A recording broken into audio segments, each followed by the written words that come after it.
scientist searching for a way to tap into the hidden strength that all humans have. Then an accidental overdose of gamma radiation alters his body chemistry. And now, when David Banner grows angry or outraged, a startling metamorphosis occurs. Hey, what's up, guys? Happy Monday. I hope everybody's doing really well.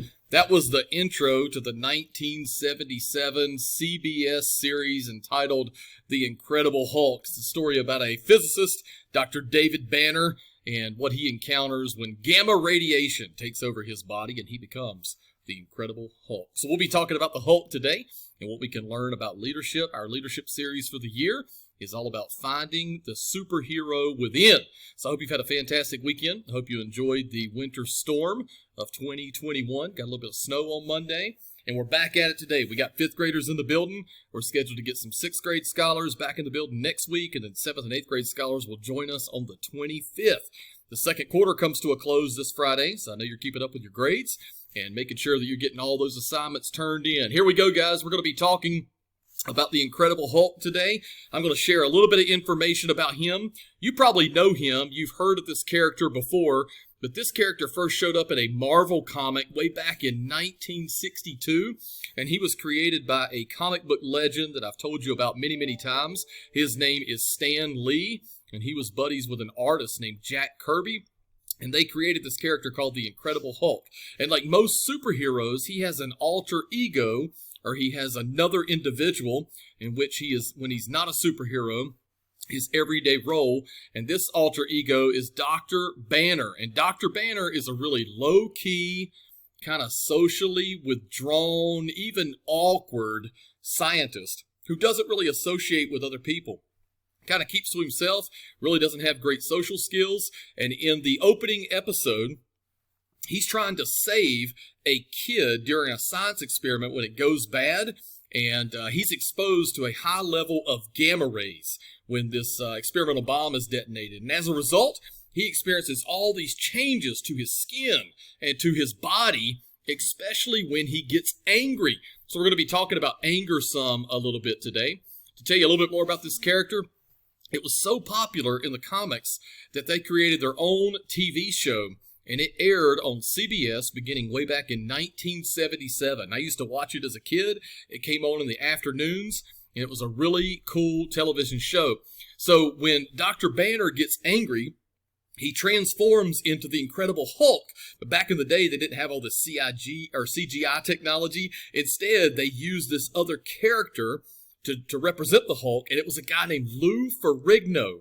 And so they went out and found Mr. Universe, which is basically like the biggest, baddest bodybuilder there is, and he plays the Hulk. So he was chosen to be that character. He normally becomes angry when there's some issue of people like being mistreated or something really gets him upset that would probably get you upset. And when he does get upset, he develops this incredible strength. He gets super tough skin. He has incredible physical abilities that allow him just to smash everything around him. Now I'm going to show you a clip. In this particular clip, this is from the movie I think came out probably like in 2016. And in this clip, you're going to see Dr. Bannister, and this guy comes in and tries to rough him up a little bit.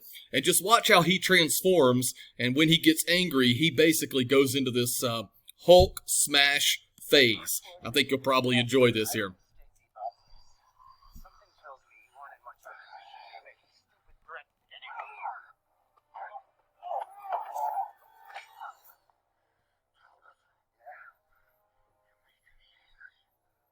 That's the phrase right there. You're making me angry. That's what he says before he always transforms into the Hulk.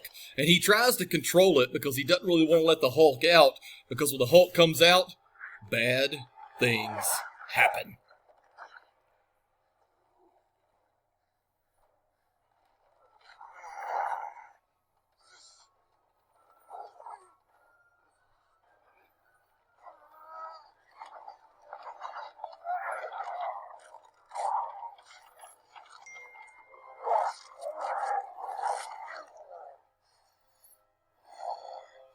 Bad news for that dude.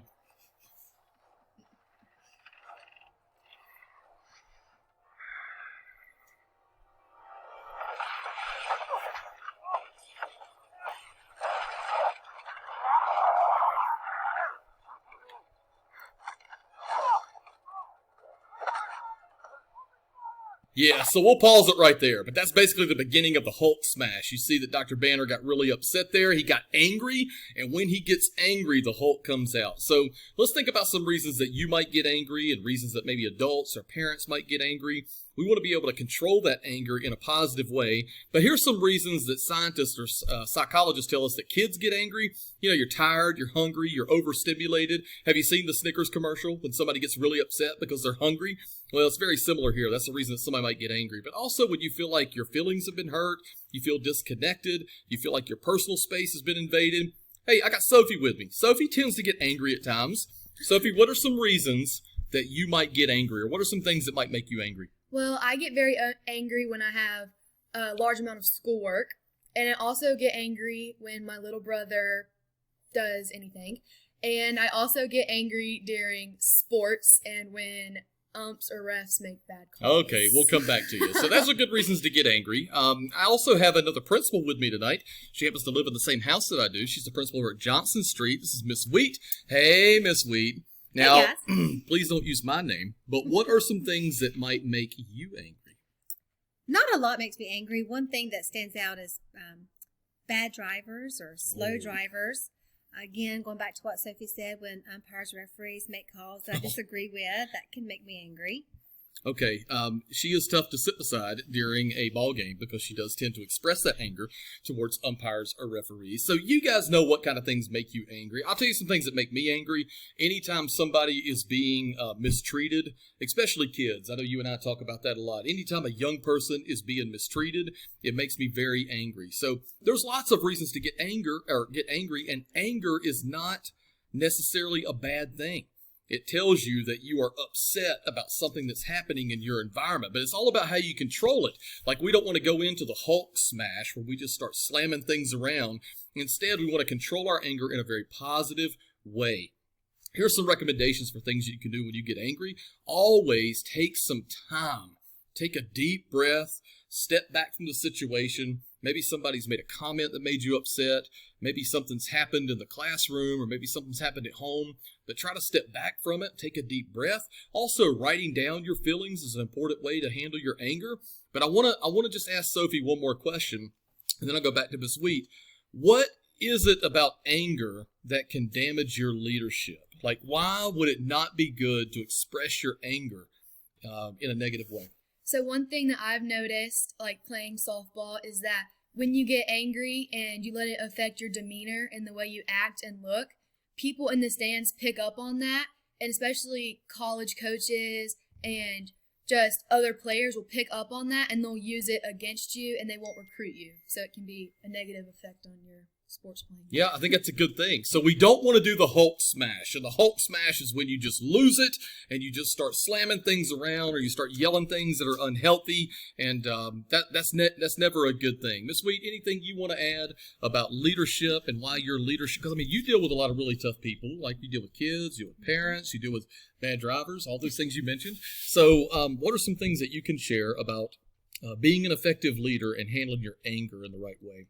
I think it's really important when you experience anger not to react out of anger, to take time to process what you're feeling, to process what you're thinking, so that you can respond in a way that is respectful and that you won't regret later on.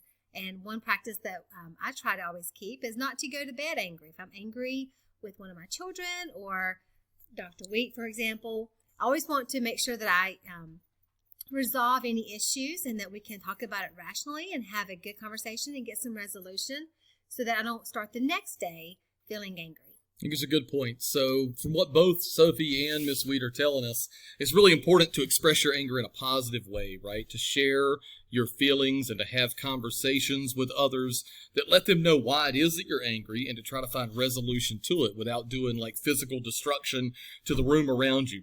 I'm a Yoda fan, and Yoda has a great quote that has to do with anger. He says that fear leads to anger, and anger leads to hate. Hate leads to suffering. So we got to be sure that we handle our anger in a very effective way, okay? So I want you guys to remember that the Incredible Hulk, one of the greatest Marvel characters of all time. He's on the top 5 list of the most famous and highly appreciated characters. And, you know, he does a lot of destruction to things, but people like him not only because of his physical strength, but because he has this alter ego where he doesn't want to let this anger out. And he tries to control it and manage it in a very positive way. All right, guys, so this is our first week, or last week was our first week back from our winter break, and I challenged you to try to get as many points as possible for your house this week. Let's see how that turned out for you. Oh, looks like Hegemon is a winner this week with a strong showing from both Dynamis and Sabio, putting Nike House in 4th place, all right? Sophie, you're a Hegemoner. What do you think about that? Feeling pretty good about that? I mean, we always win anyways. Yeah, nobody likes a Hegemoner. Okay, so congratulations to you guys. Before I let you go, our 5th grade is currently working on a Leaders Creed challenge. Our 5th graders, many of them are back in the building. They're trying to memorize the Leaders Creed and be ready to share it. It talks about choosing to be a leader, being on a mission to elevate not only myself and those around me, but my community and the entire world. And so I hope you'll take an opportunity to review that. Last thing before I go. Not too long ago, I had an opportunity to travel down to Orlando, Florida, and I had a chance to ride what I believe is the coolest roller coaster ever. It is called the Hulk. And so when I was in Universal Studios, I had a chance to ride that. This is a picture that was taken there. And I'm going to leave you with giving you an opportunity to ride that ride as well. Okay, so this is what's called a point of view video. And you'll get a chance to watch the Incredible Hulk as we close out today. Enjoy the ride.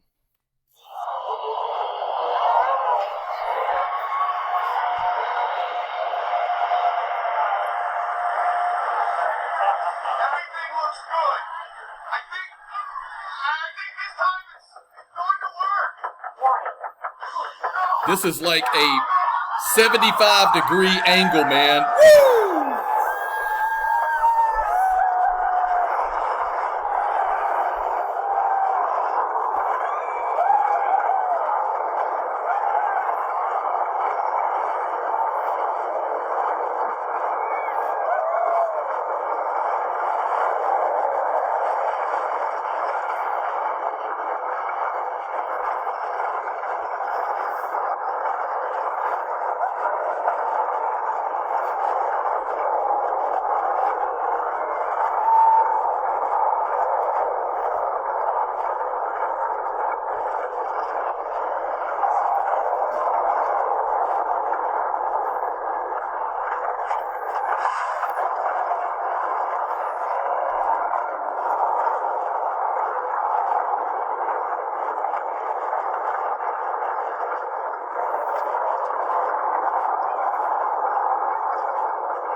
Woo! Man, that was an awesome ride. Hutch, you been on that ride. Isn't that a great ride? Yeah. Hope you guys have a great week. Take care, guys.